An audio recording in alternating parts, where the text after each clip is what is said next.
अस्सलाम वालेकुम नाज़रीन, मैं हूं मंसूर अली खान। अपने डेली चैनल के ऊपर आपको खुश आमदीद कहेंगे। पिछले 12 घंटे की खबरों के साथ एक दफ़ा फिर आपके सामने हाजिर है। आपसे दरख्वास्त के चैनल को सब्सक्राइब करना मत भूलिएगा, बेल आइकन प्रेस कीजिए। अगर आपको हमारी वीडियो पसंद आए उसे लाइक और शेयर ज़रूर कीजिएगा। साथ ही अपने व्हाट्सएप चैनल का लिंक हम नीचे शेयर कर रहे हैं, आप उसे क्लिक कर सकते हैं और उसको ज्वाइन कर सकते हैं, उसे फॉलो कर सकते हैं ताकि आपको वहाँ पर भी ताज़ा अपडेट्स जो हैं वो मिलती रहे। सबसे पहले तो बहुत शुक्रिया, हमने आज अपना एक पॉडकास्ट रिलीज़ किया था। Speaker of the Punjab assembly Malik Ahmad Khan साहब के साथ मैंने वो पॉडकास्ट किया था। काफ़ी लंबा पॉडकास्ट था। मैं आमतौर पे 45 मिनट से 1 घंटे का पॉडकास्ट करता हूं, लेकिन ये डिस्कशन बड़ी इंटरेस्टिंग थी और इसीलिए बड़ी तवील हो गई। तो जिन लोगों ने उसे देखा उनका बहुत शुक्रिया, जिन्होंने कमेंट्स किए, फीडबैक दिया, उनका भी बहुत बहुत शुक्रिया। जिन्होंने नहीं देखा वो भी हमारी टाइमलाइन के ऊपर जाके, पेज के ऊपर जाके वहाँ से उस लिंक प्रेस करके उस पॉडकास्ट को देख सकते हैं। मैं आपको ये कह सकता हूँ कि आपको उसके अंदर काफ़ी नॉलेजेबल चीज़ें मिलेंगी, नई इन्फॉर्मेशन आपको मिलेगी जो इससे पहले कभी डिस्कस नहीं हुई। जल्दी से जनाब खबरों की तरफ चलते हैं। ज़रा सबसे पहले मैं इंटरनेशनल न्यूज़ जो है वो आज डिस्कस करना चाहूँगा और वो है सबसे पहले वेनेजुएला के जो साबिक सदर मैं कहूँगा निकोलस मैडुरो, वो और उनकी अहलिया की गिरफ्तारी के बाद उनसे क्या सलूक किया गया और उन्हें कहाँ कहाँ मुंतकिल किया गया, इसकी तफसीलात जो है वो सामने आ गई हैं। मैडुरो को हफ्ते की सुबह अमरीकी खसूसी फोर्सेस के अचानक ऑपरेशन के दौरान वहाँ पे वेनेजुएला के दारुल-हुकूमत क्राकस से गिरफ्तार किया गया। अमरीकी टीवी CNN की रिपोर्ट के मुताबिक ये कार्रवाई इंतहाई खुफिया अंदाज में और अचानक जो अंजाम पाई। अमरीकी फोर्सेस ने रात के दरमियानी हिस्से में मैडुरो और उनकी अहलिया को उनके बेडरूम से उस वक्त गिरफ्तार किया जब वो सो रहे थे। दोनों को नींद की हालत में घसीट कर बाहर निकाला गया और फौरी तौर पर अमरीकी तहवील में ले लिया गया। चंद घंटों बाद अमरीकी सदर डोनाल्ड ट्रंप ने सोशल मीडिया पर मैडुरो की एक तस्वीर जारी की जिसमें वो अमरीकी जंगी जहाज USS आइवो जिमा पर मौजूद दिखाई दिए। तस्वीर में मैडुरो सुरमई ट्रैक सूट में मलबूस, हाथ में पानी की बोतल, आंखों पर मास्क और कानों पर हेडफोन लगाए हुए नजर आए। जिसके बाद मैडुरो को Stuart international guard base New York पर एक तैयारे से उतरते हुए देखा गया, जहां 1 दर्जन से ज्यादा स्याह लिबास में मलबूस वफाकी एहलकारों ने उन्हें अपनी तहवील में ले लिया। CNN के मुताबिक मैडुरो को पहले हेलीकॉप्टर के जरिए मैनहट्टन मुंतकिल किया गया, फिर वहां से एक और हेलीकॉप्टर के जरिए ब्रुकलिन के मेट्रोपॉलिटन डिटेंशन सेंटर ले जाया गया। इस वक्त वो इसी जेल में कैद हैं। इसके फौरन बाद व्हाइट हाउस के ऑफिशियल रैपिड रिस्पॉन्स अकाउंट ने एक वीडियो जारी की और उसमें जो है वो उनको मीडिया के सामने जो है वो चलते हुए दिखाया गया। वीडियो में मैडुरो स्याह हुडी और पतलून में मलबूस जो है वो नजर आए और उन्होंने अपने इर्द गिर्द मौजूद अफराद को अंग्रेजी में गुड नाइट और हैप्पी न्यू ईयर भी कहा। तो ये उनकी ताज़ा तरीन अपडेट्स जो है मैडुरो के हवाले से सामने आई हैं। अब उसके बाद वेनेजुएला की जो नायब सदर हैं उन्होंने अदालती हुक्म पर सदारती जिम्मेदारियां जो है वो संभाल ली हैं। न्यूज़ कॉन्फ्रेंस में डेल्सी रॉड्रिगस ने अमरीकी सदर डोनाल्ड ट्रंप के बयान से इख्तलाफ किया और निकोलस मैडुरो की फौरी रिहाई का उन्होंने मुतालबा किया। रॉड्रिगस ने कहा कि वेनेजुएला के वाहिद सदर मैडुरो ही हैं। वेनेजुएला किसी भी मुल्क की कॉलोनी नहीं बनेगा। उन्होंने मुल्क और कुदरती वसाइल की दिफा का अज़म भी किया है। जाहिर बात है इस वक्त इंटरनेशनली जो है वो ये डिबेट चल रही है कि वेनेजुएला जो है वो तेल के ज़खायर से माला माल है और अमेरिका जो है उसको वहीं पे जाके जमहूरियत याद आ जाती है, ह्यूमन राइट्स याद आ जाते हैं, या वहीं पे जाके वो जंगें लड़ता है या वहाँ पे इंटरफेरेंस करता है जहाँ पे उसे एक्चुअली तेल के ज़खायर जो है वो नज़र आ रहे हों। और हकीकत ये है कि वेनेजुएला जो है वो वाकई तेल एक्सपोर्ट करने वाले मतलब बड़े नामों में से एक है। तो इसलिए भी अमेरिका के इस ऑपरेशन को जो है उसके साथ जोड़ा जा रहा है। उधर चीनी वजारत खारजा ने एक बयान में कहा है कि अमेरिका का वेनेजुएला पर हमला बैनुल-अक़वामी कवानीन की खिलाफ वर्जी है। अमेरिका की जानिब से ताकत के जोर पर वेनेजुएला के सदर और उनकी बीवी को पकड़ने और मुल्क से बाहर ले जाने पर गहरी तशवीश है। उनकी जानिब से बयान दिया गया कि अमेरिका सदर निकोलस मैडुरो और उनकी अहलिया को फौरी रिहा करे और मसले को बातचीत के जरिए हल किया जाए। इसके अलावा रूस, कोलंबिया और क्यूबा ने भी वेनेजुएला पर अमेरिकी हमले की मजम्मत की है, जबकि ईरान ने सलामती कौंसिल से फौरी कार्रवाई करने और जिम्मेदारों को जवाबदेह ठहराने का मुतालबा किया है। जबकि चिली के सदर ने कहा है कि आज वेनेजुएला, कल किसी और मुल्क की बारी है। उन्होंने दुनिया को खबरदार करते हुए कहा है कि अगर आज मनशियात की आड़ में वेनेजुएला में ये हो सकता है तो वो मुस्तकबिल में कहीं और कुछ भी हो सकता है। अक़वाम मुत्तहिदा के सेक्रेटरी जनरल ने अमरीकी हमले पर इंतहाई तशवीश का इजहार करते हुए कहा है कि बैनुल-अक़वामी कवानीन के ज़वाबित का एहतराम नहीं किया जा रहा। उधर न्यूयॉर्क शहर के नए मेयर ज़ोहरान ममदानी ने अमरीकी सदर से टेलीफोन के ऊपर जो है वो गुफ्तगू की है और उस दौरान उन्होंने भी इस हमले की शदीद मुखालफत की है। न्यूयॉर्क के मेयर ने भी जो है मुखालफत की है। ममदानी ने कहा कि मैं वफाक की और आलमी कवानीन की खिलाफ वर्जी का मुखालिफ हूँ और रिजीम चेंज को पसंद नहीं करता। उधर डॉन ने एडिटोरियल लिखा है और उसमें उन्होंने इस सूरत हाल के ऊपर कमेंट किया है। उन्होंने कहा जी वेनेजुएला का मामला ईरान और दर-ए-हकीकत मशरिक़ वस्ता के लिए अहम है। ये साबित करता है कि जब ताकतवर अपनी मर्जी के मुताबिक कब्जा करने का फैसला करता है तो उसकी कोई हद या बैनुल-अक़वामी कवानीन नहीं है। इसमें कोई शक नहीं कि ईरानी अवाम अपनी हुकूमत से इस मुआशी बदहाली पर नाखुश हैं जिसका वो शिकार है, लेकिन उनकी शिकायतें कुछ भी हो वो ईरानी अवाम के लिए हैं, ये उनका आपस में वो हल करेंगे। मतलब वो उनका कहने का मकसद था। डोनाल्ड ट्रंप ने भी पिछले दिनों ये बयान दिया था कि जनाब हम ईरान के अंदर होने वाले मुजाहिरों को भी बड़े गौर से देख रहे हैं और वहाँ पे मुजाहिरीन के खिलाफ जो है वो किसी किस्म का क्रैकडाउन या एक्शन नहीं होना चाहिए, वरना we are lock and loaded. हम भी फिर तैयार हैं कि हम भी जो है वो कोई ना कोई एक्शन ले सकते हैं। उधर जो इंडिया के अंदर जो एक मुसलमानों के अपनी तरफ से लीडर बने हुए हैं, असदुद्दीन अवैसी, उन्होंने पाकिस्तान से रिलेटेड इसी तरह का एक बयान दिया है और उन्होंने कहा है जी मुंबई दहशतगर्द हमलों के पस से पर्दा मंसूबा साजों को पाकिस्तान से भी इसी तरह जो है वो भारत लाया जाए। मतलब जिस तरह का ऑपरेशन अमेरिका ने वेनेजुएला में किया है, तो पाकिस्तान के अंदर भी जो है वो इस तरह का एक ऑपरेशन किया जाए, बिल्कुल इसी तरह जैसे वेनेजुएला के सदर को उनकी अहलिया समेत गिरफ्तार करके अमेरिका लाया गया है। उन्होंने सऊदी अरब की जानिब से यमन में अलीदगी पसंद कैंपों पर हमलों का भी जिक्र किया, जिसके बाद सऊदी अरब और उसके साबिक इत्तेहादी मुत्तहिदा अरब अमारात के ताल्लुकात कशीदा हो गए हैं। अवैसी ने कहा कि अगर ट्रंप अपने ही मुल्क से मैड्रोफ को गिरफ्तार करके अमेरिका ला सकते हैं, तो भारत को भी मसूद अजहर और लश्कर तैयबा के दीगर अरकान को वापस लाना चाहिए, जो नवंबर 2008 के हमलों के जिम्मेदार थे, जिनमें कम से कम 170 अफराद हलाक हुए थे। अवैसी का ये बयान ना सिर्फ मैड्रोफ की गिरफ्तारी के दिन सामने आया है, बल्कि मुंबई की बल्दियाती कॉरपोरेशन के इंतखाबात से चंद हफ्ते कबल भी आया है, जो 15 जनवरी को होने जा रहे हैं। तो पॉलिटिक्स का बेसिकली चक्कर है। लेकिन अवैसी साहब ये बात भूल गए हैं कि यहाँ से अगर आप लोगों ने ऐसी कोई हरकत करने की कोशिश की, या आपने कोई हेलीकॉप्टर या किसी किस्म का कोई ऑपरेशन जो है बॉर्डर क्रॉस करके करने की कोशिश की, तो फिर आपका वही हाल होगा जो आपके 6 जहाज़ों का हुआ था। या वो लास्ट टाइम जब अभिनंदन वाला जहाज़ भी उठा के नीचे फेंका था ना, हमने पटखा था, तबाह किया था, तो आपका भी फिर वही हाल होगा। तो हर चीज़ को जो है ना वो ये मत समझ लिया करें कि आपकी खालाजी का बेड़ा है और आपका जब दिल करेगा आप जो है वो यहाँ पे घुस आएंगे। वो जिस तरह आप लोगों का एक बड़ा पेट जुमला है ना, हम घर में घुस के करेंगे, तो आप घर में घुसने की कोशिश करेंगे तो फिर आपके घर का क्या हाल होगा ये आपकी सोच से बाहर है। Please please please be practical. Indian सियासतदानों के साथ मुझे यही सबसे बड़ा मसला है कि वो इन पॉलिटिकल अफेयर्स को भी जो है ना वो बॉलीवुड की फिल्म समझ लेते हैं, जहाँ पे हीरो जो है वो एक हीरो 36 बंदों को मार रहा होता है और वो हीरो होता है। इस वजह से वो कुछ भी कर सकता है। वो अक्षय कुमार है तो कुछ भी कर सकता है, ऐसा नहीं होता। प्रैक्टिकल लाइफ के अंदर, रियल वर्ल्ड के अंदर, डिप्लोमेटिक वर्ल्ड के अंदर इस तरह नहीं होता। आपको, और ख़ास तौर पे मई की जंग के बाद तो बिल्कुल भी नहीं हो सकता, क्योंकि बैलेंस जो है वो पाकिस्तान की तरफ अब टिल्ट कर चुका है।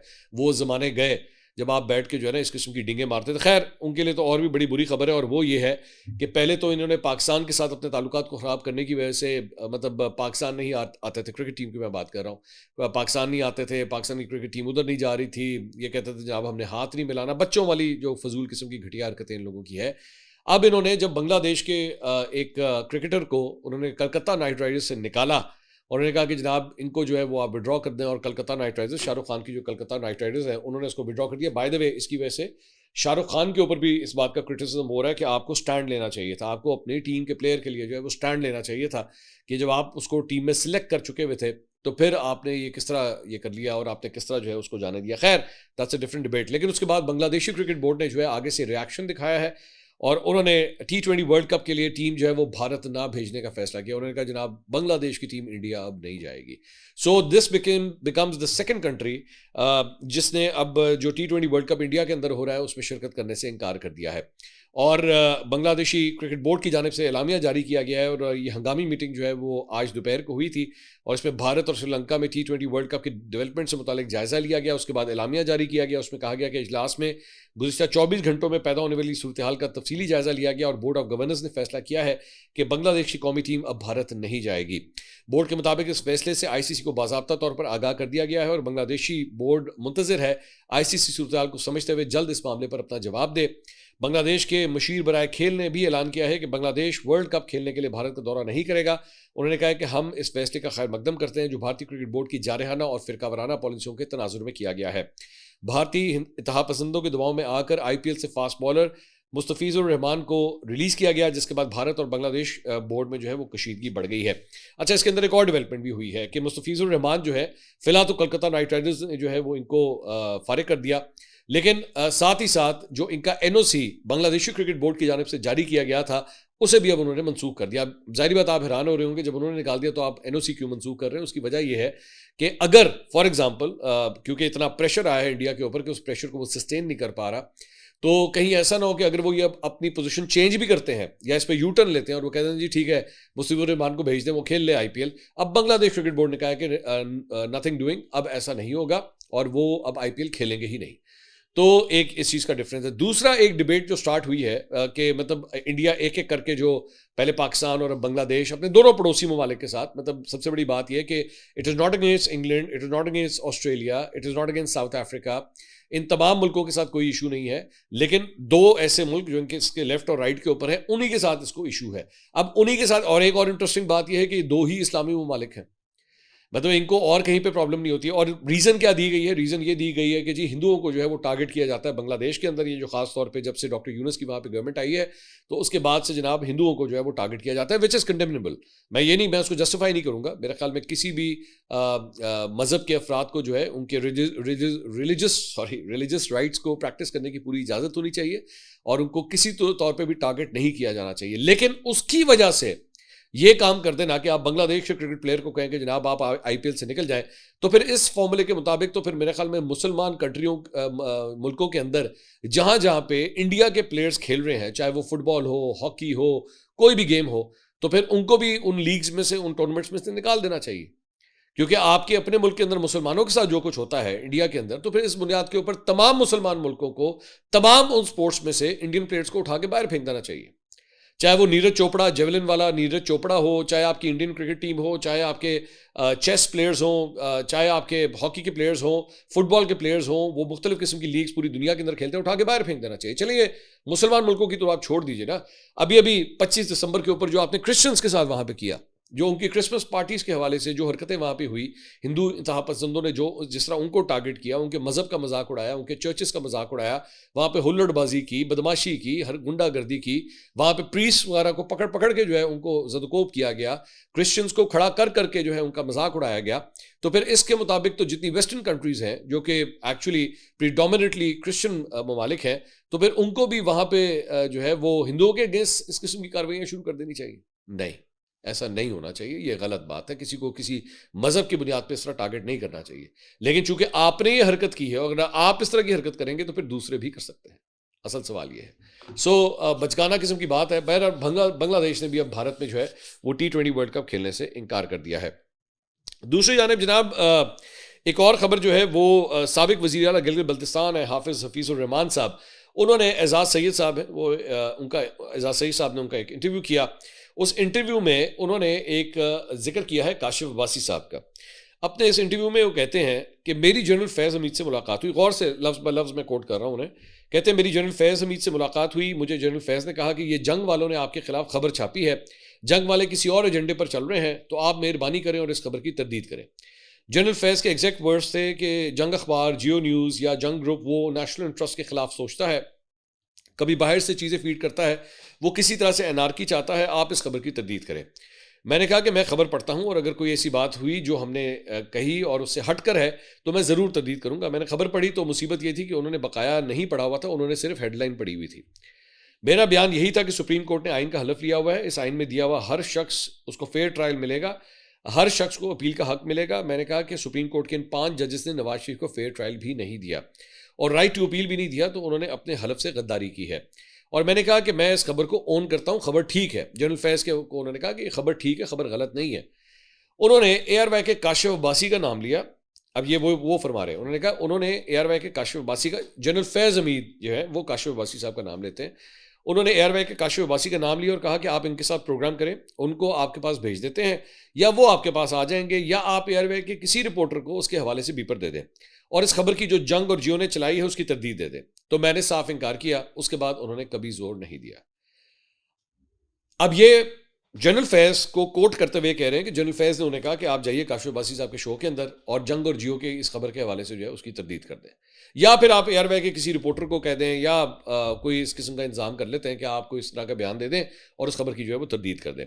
बाद में एजाज सैयद साहब ने इसको ट्वीट किया। उन्होंने कहा कि जी काशिफ अब्बासी साहब से मेरी बात हुई है, उन्होंने बताया कि वो कभी फैज़ से राब्ते में नहीं थे, मुझे काशिफ अब्बासी की बात ठीक लगती है, मुमकिन है कि फैज़ या उनके साथी ने ARY मैनेजमेंट में से किसी से बात की हो। अब ये एक्चुअली एजाज सैयद साहब ये जो बात कह रहे हैं ना, ये काफ़ी हद तक सही लगता है, क्योंकि वो उनको जितनी ऑप्शंस दे रहे हैं ना कि जनरल फैज़ हो जाए या कोई रिपोर्टर हो जाए या आपका बीपर ले लेते हैं, इसका मतलब है कि गुफ्तगू शायद मैनेजमेंट में से किसी के साथ हुई होगी। मेरे ख्याल में अब इसकी जिम्मेदारी एक्चुअली ARY के ऊपर आती है कि ARY जो है इस बारे में इस चीज़ को क्लियर करे कि एक साबिक वज़ीर आला जो है वो आपके चैनल के हवाले से इतनी बड़ी बात कह रहा है। चलें, काशिफ अब्बासी साहब को तो अपना पॉइंट ऑफ व्यू आ गया ना, वो तो आजकल ऑन स्क्रीन भी नहीं है और मैं उनकी क्रेडिबिलिटी के ऊपर कोई डाउट कर ही नहीं सकता। तो ARY को चाहिए कि वो आके इस चीज़ को क्लियर करे कि क्या जनरल फैज़ की जानिब से ARY को इस किस्म की कोई हिदायत मिली थी या कोई इस किस्म की कोई बात हुई थी कि जनरल फैज़ ने इस अरेंजमेंट को जो है वो किया। हाँ, मैं ये बात जानता हूँ कि ARY के ऊपर जो है वो जियो और जंग को लेके पूरी कैंपेन्स चलती रही है माजी के अंदर। ख़ास तौर पे एक ज़माने में जब 2014 का धरना था और उस वक्त ARY के ऊपर जो है वो ट्रांसमिशंस चला करती थी, उस वक्त ARY ने पूरी तरह सपोर्ट किया था PTI को और वो मतलब आउट ऑफ द वे जाके जो है वो ARY उसको सपोर्ट करता था PTI को, कवरेज वगैरह एंड ऑल दैट। तो ARY का और इस्टेब्लिशमेंट का तो बड़ा एक पुराना चोली दामन का साथ कंसिडर किया जाता है। हमारी मीडिया के अंदर भी यही बात कंसिडर की जाती है और ख़ास तौर पे जो इमरान खान साहब वाला जो टेन्योर था उसके अंदर तो वाकई बड़े गहरे मरासिम थे। तो अगर ऐसी सूरत हाल थी तो मेरे ख्याल में ARY की जो मैनेजमेंट है editorially they should come clean about this और they should come and tell everyone कि एक्चुअली ये हुआ था या नहीं हुआ था। इसके अलावा एक वाकया पेश आया है और वो पेश आया है डॉक्टर मुईद पीरज़ादा साहब के हवाले से। उन्होंने एक ट्वीट किया। अच्छा, उससे पहले मैं एक्चुअली शहबाज गिल का ट्वीट शेयर करना चाहूँगा क्योंकि ये बड़ी इंटरेस्टिंग एक एंगलिंग है इसके ऊपर। उन्होंने ट्वीट किया, another alarming incident after targeted attacks on Shehzad's home। Shahzad Akbar के घर पे भी उन्होंने क्लेम किया था कि मेरे घर पे हमला हुआ है। On Shehzad's home in the UK, assault and attempted arson. A mysterious fire erupts at Dr. Mueed Pirzada's house in the US. This is part of a disturbing pattern of threats against exiled Pakistani journalists and critics of the military establishment. Safety abroad? Question mark. So वो ये basically कह रहे हैं कि जनाब पहले शहजाद अकबर साहब के घर पे एक वाकया पेश आया और उसके बाद अब डॉक्टर मुईद पीरज़ादा के घर के ऊपर जो है ये इस तरह एक फायर, मिस्टीरियस फायर जो है वो जलना शुरू हो गई। और उसकी वजह ये क्यों है, ये उन लोगों के घरों के अंदर ही क्यों हो रहा है जो मौजूदा एस्टैब्लिशमेंट के जो है वो क्रिटिक्स हैं। बहरहाल उन्होंने इस चीज़ को उसके साथ लिंक करने की कोशिश की। डॉक्टर मुईद पीरज़ादा अब आगे से ट्वीट क्या करते हैं, वो कहते हैं, अब उन्होंने इंग्लिश में किया हुआ, मैं उर्दू में इसको ट्रांसलेट कर रहा हूँ। अल्लाह के फजलो करम से मैं और मेरी बेटियां महफूज हैं, बेहद ज़हनी दबाव में हैं मगर महफूज हैं। जिन तमाम लोगों ने फ़ोन किया, पैगामात भेजे और ट्वीट्स के ज़रिए अपनी तशवीश का इजहार किया, उन सब का शुक्रिया।